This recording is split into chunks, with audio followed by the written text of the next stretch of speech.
La comunicación es crucial en los tiempos que corren. No obstante, desde siempre, Dios desea que estemos conectados permanentemente con Él. Gracias por acompañarnos en Conectados con la Palabra. Gustavo Caramelino hoy nos trae el tema Crisis y oportunidad. Las crisis son en la vida una experiencia común, una enfermedad, una catástrofe, un accidente, una pérdida irreparable o un drama en la familia. Son disparadores de crisis que nos llevan a dos tipos de reacciones: encerrarnos en la adversidad o entender que la crisis es una gran oportunidad para encontrarnos con Dios.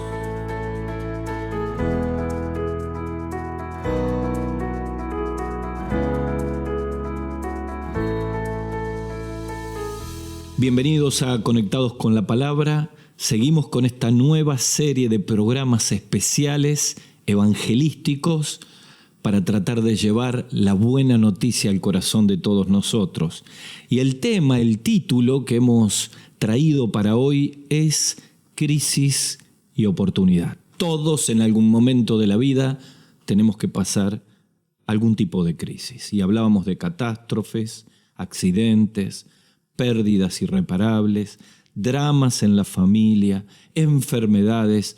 Miren, cuando uno va a la palabra crisis, se conoce como crisis aquel período o situación en el cual la normalidad de nuestra vida pierde completamente su sustancia. Y aparecen cambios bruscos que afectan a la persona, que afectan a una familia o afectan a toda una nación. Hace más de casi 20 años, no 20, pero 18 años más o menos, tuvimos en nuestra ciudad una gran inundación, la más grande en 500 años, donde más de 130.000 personas nos quedamos sin casas. Era una crisis humanitaria tan grande en nuestra ciudad, a donde aprendimos que, a pesar de que muchos de nosotros llegamos a tener 2 metros de agua en nuestra casa y hemos perdido todo, se convertía en una gran oportunidad de cambio.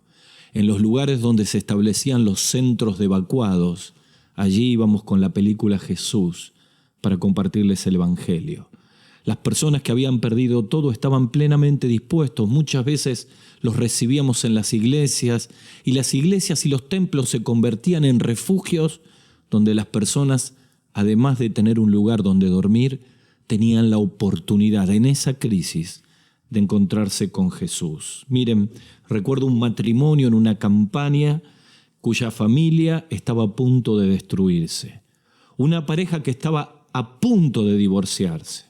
Y cuando vinieron a la iglesia, luego de que yo prediqué, me dijeron: hemos probado con todo y nos damos la última chance, la última oportunidad. Si Dios no nos saca de esto, no nos saca nadie. Yo le dije: querido, a veces cuando tenemos una crisis, es la única manera que tiene Dios para acercarnos a Él. Así que este tema de crisis y oportunidad, quisiera llevarte a la luz de la palabra de Dios, a que puedas ver conmigo la historia de un hombre que en medio de la crisis encuentra la oportunidad para cambiar la vida. Yo no sé cuál es tu realidad en este momento, no sé cuán lejos o cerca de Dios estás, no sé cómo está tu familia, tu matrimonio, tu juventud, tu vida, pero algo tengo claro: cuando la crisis llega, se abre una gigantesca puerta para un encuentro con Jesús. Así que te pido que me acompañes en una lectura de la Biblia. Si tenés cerca tu Biblia, la Biblia que te dieron en la iglesia, o el Nuevo Testamento que recibiste, o la Biblia de tu parroquia, o toma en tu dispositivo móvil y vení a Juan capítulo 5. Dice la Biblia así: después de estas cosas había una fiesta de los judíos y subió Jesús a Jerusalén. Y hay en Jerusalén, cerca de la puerta de las ovejas, un estanque llamado en hebreo Betesda, el cual tiene 5 pórticos. En esto yacía una multitud de enfermos, ciegos, cojos y paralíticos, que esperaban el movimiento del agua, porque un ángel descendía de tiempo en tiempo al estanque y agitaba el agua, y el que primero descendía del estanque después del movimiento del agua quedaba sano de cualquier enfermedad que tuviese. Y había allí un hombre que hacía 38 años que estaba enfermo. Cuando Jesús lo vio acostado, supo que llevaba ya mucho tiempo y le dijo: ¿quieres ser sano? Señor, le respondió el enfermo, no tengo quien me meta en el estanque cuando se agita el agua, y entre tanto que yo voy, otro desciende antes que yo. Jesús le dijo: levántate, toma tu lecho y anda. Con esas palabras, Jesús abrió una puerta en la crisis. De nuevo, levántate, toma tu lecho y anda.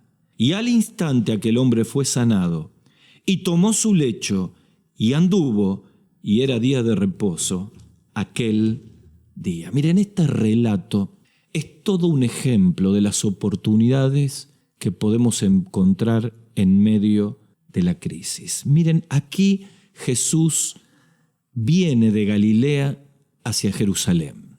Si nosotros llegáramos a Jerusalén en un viaje turístico, lo último que harías, y lo último que yo haría, es ir al estanque de Betesda.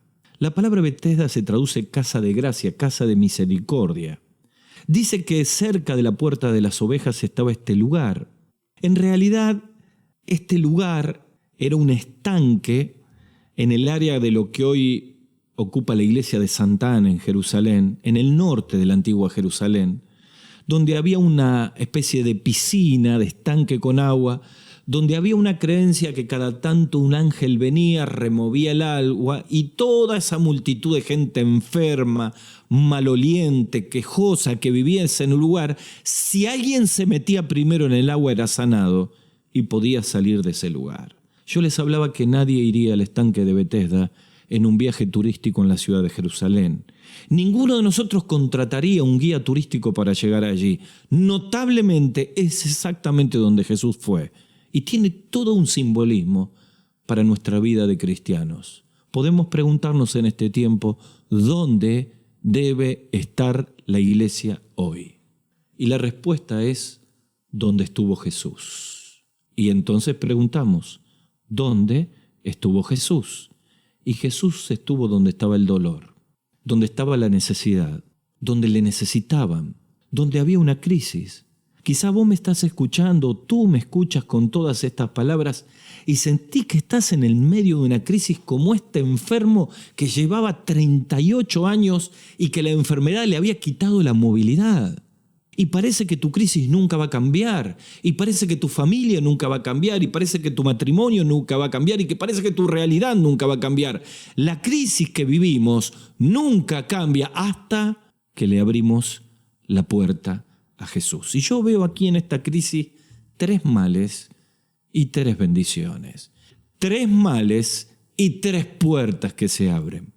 Y quiero invitarte en este tiempo que mientras vamos andando juntos este relato bíblico de Jesús en el estanque de Betesda, puedas abrir tu corazón a la puerta de salvación para tu vida y para la de tu familia. Miren, en toda crisis hay un pozo, hay un pasado y hay pesimismo. De nuevo, en toda crisis hay un pozo, hay un pasado y hay pesimismo, pero hay puertas de bendición. En el pozo siempre hay una provisión de Dios. Para el pasado siempre está el perdón de Cristo, y para el pesimismo siempre está la promesa de la vida eterna. Hay un pozo, hay un pasado y hay pesimismo, pero también hay puertas. Hay una provisión, hay perdón y hay una promesa. Vamos a esta primera parte de la crisis, los pozos de la crisis. Y quiero focalizarme en la primera palabra que Jesús le dice en este diálogo atrapante entre él y el paralítico. La primera palabra que Jesús le dice es, levántate. Miren, cuando alguien se tiene que levantar, obviamente está caído. Y muchas veces caído en un profundo pozo, postrado. Dice que había 5 pórticos en aquel lugar. Y había una multitud de enfermos con algunos techos que los cobijaban. Sin duda, esta era una sociedad en crisis. Había enfermos, marginados, malolientes, quejosos, deprimidos, rechazados, desesperanzados. Miren, hoy vivimos en una sociedad exactamente igual. Vivimos en medio de una juventud que ha perdido el sentido y la esperanza en la vida. Algunos de los jóvenes que están en medio de la delincuencia, atrapados por las drogas, suelen hacer esta frase referencial. Ellos dicen, si mi vida está arruinada y si mi vida no vale nada, a quienes les robo también la vida de ellos no vale nada. Y se largan a hacer cosas terribles, perdiendo su vida y sumiendo en profundos pozos la vida de aquellos que atacan, los pozos de la vida. ¿Sabes que la Biblia habla de los pozos de la vida y que las crisis nos sumergen en profundos pozos? En el Salmo 40, David habla del pozo de la desesperación, del lodo cenagoso. Claro, David siente que en medio de la angustia y la persecución, el único que lo puede sacar del pozo de la desesperación en la crisis es Dios. Asaf en el Salmo 70, sintiéndose en un profundo pozo, experimentó el poder de la mano derecha de Dios. Y dice, me tomaste de la mano derecha. Miren, Cristo siempre llega a los pozos de la vida, como llegó al pozo de la vida de este hombre, llega al pozo de la desesperación, como por ejemplo llegó al pozo de la desesperación en la vida de Jairo. ¿Te acordás de Jairo? ¿No sabés quién es Jairo? Jairo era una persona reconocida entre los judíos y entre los religiosos de aquel tiempo, pero estaba en medio de una situación desesperante. Su hija se moría y la religión no le trajo la solución. Y la posición que tenía no le trajo la solución. Y los médicos no le traían la solución. Así que en la desesperación, en el pozo de la desesperación, Mateo capítulo 9, acude a Jesús.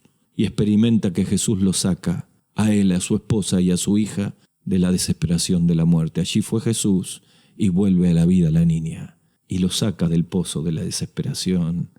Claro, qué maravilla es experimentar la provisión de Dios cuando estoy en el pozo de la desesperación. A veces estamos en el pozo de la desesperanza. Bueno, este hombre estaba en el pozo de la desesperanza. Una mujer en Marcos capítulo 5 con un flujo de sangre que no cesaba nunca. Estaba en la desesperanza, dice la Biblia, que había gastado todo en los médicos y que no podía salir. Muchos de nosotros vivimos en pozos de desesperanza. Pensamos que nuestro hijo nunca va a volver. Pensamos que nuestro matrimonio nunca va a cambiar. Pensamos que nuestro carácter nunca se va a transformar. Y en medio de las desesperanzas nos sumergimos en un pozo profundo y solo podemos salir cuando recibimos la provisión de Dios. Pero está el pozo de la oscuridad también. De la oscuridad de las drogas, de la oscuridad del alcohol, de la oscuridad de las adicciones, de la ludopatía, de la violencia. El pozo de la oscuridad. Como en Mateo capítulo 8 estaba aquel hombre gadareno del otro lado del lago, poseído por un demonio. Y también recibió la provisión de Dios cuando Jesús le liberó. ¿Cuál era el mayor pozo que tenía este hombre? Era el pozo del pecado. ¿Sabés que versículos posteriores, en el versículo 14, Jesús lo encuentra en el templo y le dice, no peques más, no sea que te venga algo peor? Es probable que esta enfermedad sea el resultado de pecados que él había vivido. El pozo más hondo y oscuro no era que era paralítico. El pozo más hondo y oscuro era el pecado que tenía en su vida. Y esta es la realidad. El pecado es aquello que nos separa de Dios. Son nuestras mentiras, nuestros rencores, nuestros resentimientos, nuestros robos, nuestra violencia. Todos hemos pecado, dice la Biblia. Y estamos sumergidos en el peor de los pozos. Y lo peor es que cada vez es más oscuro porque queremos salir y no podemos. El verdadero problema era el pozo del pecado. ¿Sabes? Muchos de nosotros estamos aquí, pero ese levántate de Jesús significaba una provisión. Y aquí está lo maravilloso, que a pesar de que somos pecadores, Dios nos amó igual. A pesar que estamos sumergidos en la oscuridad del pozo de nuestros pecados y le hemos cerrado la puerta a Dios en nuestra vida, le hemos cerrado la puerta a Dios en nuestra familia, le hemos cerrado la puerta a Dios en nuestra nación, a pesar de eso, Dios muestra su amor para con nosotros. Que aunque somos pecadores y estamos en un pozo de oscuridad, Cristo se mete adentro del pozo, nos toma de la mano y es la provisión para sacarnos. La crisis es un pozo, pero la esperanza viene con la provisión de Jesús. Un querido amigo de La Habana, de Cuba, en el peor momento de su vida, cuando estaba totalmente tomado por las drogas y con deseos de quitarse la vida, parado en la plaza del centro de La Habana, totalmente golpeado por las drogas, se puso a decir: Dios, si tú existes, dame una señal. Y Dios le mandó un joven cristiano que lo tocó de la espalda, le entregó un folleto, le habló de Jesús. Y hoy aquel sintió que en la peor oscuridad del pozo, Cristo le mandó a alguien para que pueda cambiar la vida. ¿Te sientes así en este tiempo? ¿Sientes que la crisis te ha metido en un profundo pozo? Déjame decirte que hay una oportunidad con la provisión de Dios, que es Cristo, que murió en la cruz por tus pecados, que ocupó tu lugar, que resucitó al tercer día y que hoy tiene poder para sacarte del pozo. Te tenés que tomar de la mano derecha de Dios. No sé cuál es tu situación, pero sé que como aquel paralítico, Jesús viene al estanque de Betesda de tu vida y extiende tu mano para sacarte del pozo. La segunda realidad de la crisis es que la crisis, además de un pozo, tiene un pasado. Y Dios, además de la provisión, nos trae el perdón. La primera palabra fue levántate, saliendo del pozo. La segunda palabra fue toma tu lecho. ¿Saben que el paciente en quien fue llevada esta curación hacía 38 años que estaba enfermo? Evidentemente su enfermedad era muy grave. Había perdido el uso de sus miembros y al lado de él o al costado tenía una especie de colchoneta, de colchón, el lecho donde habitualmente dormía, que era el símbolo de toda su vida pasada. ¿Sabés que cuando vos entrabas en el estanque de Betesda, nadie alababa a Dios en este lugar? Había queja, olor, depresión, lamentos. ¿Es distinto hoy? En absoluto. Vivimos en una sociedad donde ha perdido la paz interna y familiar. Y lo dramático que es que todos tenemos un pasado simbolizado por este lecho en el cual estamos llenos de culpas por nuestro pasado. ¿Sabés que la sociedad judía en los tiempos de Jesús era un problema de profunda culpabilidad? Fíjate que el problema para los judíos religiosos no era el pecado de este hombre, era que había sido sanado un día sábado. Y esto demostraba lo inútil de la religión para quitar la culpa. Mi madre fue una mujer religiosa toda la vida. Fue quien primero vino a Cristo como Salvador en nuestra familia y nos llevó de niños. Debo a mi madre no solo en la mente la vida, sino la puerta para encontrar la vida eterna. Pero ella buscaba y buscaba alguna manera de quitar la culpa de su pasado. Era una activista de la acción de María. Y un día, con un corazón cargado de culpa y vacío, llegó a una casa de familia donde en una reunión de mujeres encontró el agua viva. Se sentía como la mujer samaritana. Sintió que las palabras de Jesús en aquella mujer eran las palabras para ella. Cualquiera que bebiere del agua que tú tienes volverá a tener sed. Mas el que bebiere del agua que yo le daré, dice Jesús, de su interior será una fuente que salte para vida eterna. ¿Cómo luchamos con el pasado? ¿Cuán pesada es la culpa de nuestro pasado? ¿Sabes que el apóstol Pablo escribe en 1 Timoteo capítulo 1, versículos 12 al 14, lo que significó el pasado, pero lo que significó el perdón de Cristo a ese pasado? Él dice, doy gracias al que me fortaleció, a Cristo Jesús, nuestro Señor, porque me tuvo por fiel poniéndome en el ministerio. Y ahí habla del pasado. Versículo 13, 1 Timoteo 1:13. Habiendo yo sido antes blasfemo, perseguidor e injuriador, mas fui recibido a misericordia porque lo hice por ignorancia y en incredulidad. Pero la gracia de nuestro Señor Jesucristo fue más abundante que mi pesado, con la fe y amor que es en Cristo Jesús. ¿Sabes? Muchos de nosotros arrastramos un pasado del cual quisiéramos olvidarnos. ¿Sabes? Solamente dejamos el pasado en la crisis cuando recibimos el perdón de Jesús. Este hombre lo recibió. Recibió el perdón de Cristo y la sanidad de Cristo. Es que el perdón de Cristo es transformador. ¿Y cómo Jesús puede perdonar nuestro pasado? Cuando le abrimos el corazón, cuando confesamos nuestros pecados. Dice la Biblia que si confesamos nuestros pecados, Él, Jesús, es fiel y justo para perdonar el pasado y limpiarnos de toda maldad. La maravilla del perdón de Cristo es que nos perdona para siempre. es que nos perdona y no vuelve a hurgar en el pasado. Cuando Cristo te perdona, te tenés que perdonar vos también. Conozco infinidad de personas que viven atados a la culpa de su pasado.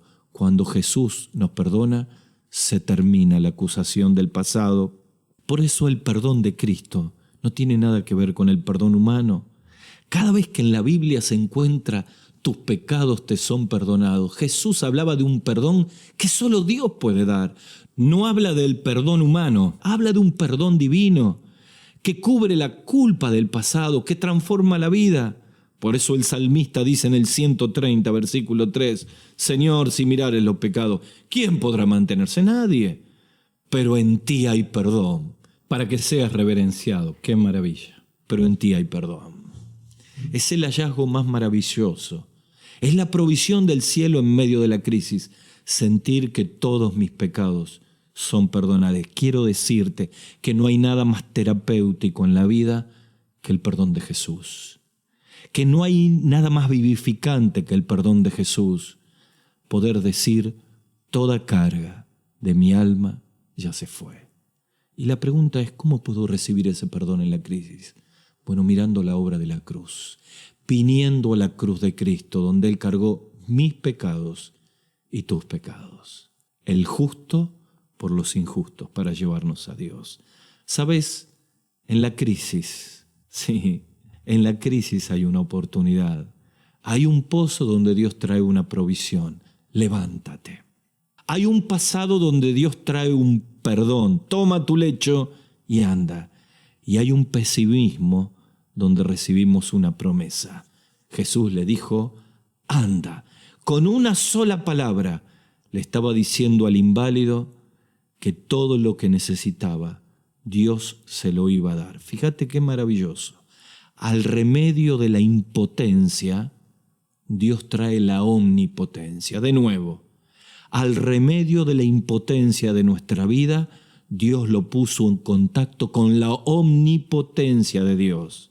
Y en ese momento Jesús le ordena que se levante, que camine, y con esa promesa puede mirar hacia adelante. Sí, el pesimismo de la crisis nos abre oportunidad para una nueva vida, para una vida con esperanza. ¿Sabes? Todos vamos a morir. La Biblia dice que está establecido que los hombres mueran una vez y después tenemos que dar cuenta delante de Dios. Lo maravilloso es saber que Jesús no quedó colgado en la cruz, sino que resucitó al tercer día. Y pudo decir en aquel lugar, en Juan capítulo 11, en Betania, en el funeral de su amigo Lázaro, esas palabras maravillosas de la promesa y de la esperanza frente al pesimismo de la crisis. Él dijo, yo soy la resurrección y la vida. El que cree en mí, aunque esté muerto, volverá a vivir. Job preguntó, si el hombre muriere, ¿volverá a vivir? Job capítulo 14, pero en el capítulo 19, versículo 5, dice, yo sé que mi Redentor vive. Y esta es la esperanza que recibís cuando Jesús entra en tu corazón. Esto cuando en medio de la crisis, del pesimismo, recibís las palabras como aquel hombre que le dice, levántate, toma tu lecho y anda. Hay una esperanza para un cambio de vida aquí y para una esperanza después de la muerte, cuando el Señor nos venga a buscar. Recuerdo cuando llegamos en un viaje misionero a Bogotá y estuvimos recorriendo lo que era el Cartucho, aquel lugar donde había miles y miles de personas consumiendo droga, a pocas cuadras de la jefatura de policía, en una situación increíble. Nos llevó un chofer que era parte de ese lugar y que fue rescatado por el ministerio de un pastor que conoció a Cristo y ahora ayudaba a personas en esa situación. Y él nos contaba y nos decía, mientras mirábamos a esas personas tiradas en el piso como muertos, sucios, malolientes, parecían parte del estanque de Betesda, parecían muertos en aquella plaza, mientras trataban de ayudarle. Y él dice, yo era uno de ellos. Hasta que me sacaron de este lugar, fui a un centro de rehabilitación y hoy voy a colegios y vengo a este lugar para mostrar los milagros que Jesucristo hace en una vida. ¿Sabes? Al estanque de tu vida a la crisis de tu vida, a la crisis de tu familia. Hoy Jesucristo llega directamente a buscarte, intencionalmente a buscarte, conociendo toda tu realidad para decirte: Gustavo, Miguel, Elisa, Claudia, te llama por tu nombre y te dice: levántate, toma tu lecho y anda. ¿Por qué no te tomas de la mano de Jesús? No vale la pena seguir viviendo una crisis sin Cristo, pero Él te puede sacar de tu postración si le abres tu corazón con una oración de fe, si entregas tu vida a Jesús, y vas a experimentar que la crisis es una oportunidad. Así que vamos a orar allí donde estás. Yo quiero invitarte a que puedas hacer una oración, a que puedas entregar tu vida a Cristo, a que puedas poner tu fe en el Salvador. ¿De qué te ha servido armar una vida sin Dios? Pero Él viene con amor a la crisis y abre una puerta de oportunidad para cambiar tu vida. Así que allí donde estás, en el silencio de tu corazón, eleva esta plegaria de fe que yo voy a hacer ahora, palabra por palabra. Y quiero invitarte a que Jesús entre en tu corazón y cambie tu vida. Decile así: Señor Jesús. Decile así: Señor Jesús, en este tiempo reconozco que soy pecador y te pido perdón por todos mis pecados. Señor, necesito que me saques de la crisis. Por eso, te abro las puertas de mi corazón y te recibo como mi Salvador personal. Te lo pido en el nombre del Señor Jesús. Amén. Hasta aquí, Conectados con la Palabra, con Gustavo Caramelino. Para contactarse con nosotros, dirija su mail a conectadosconlapalabra@gmail.com. En Facebook, búsquenos como Conectados con la Palabra.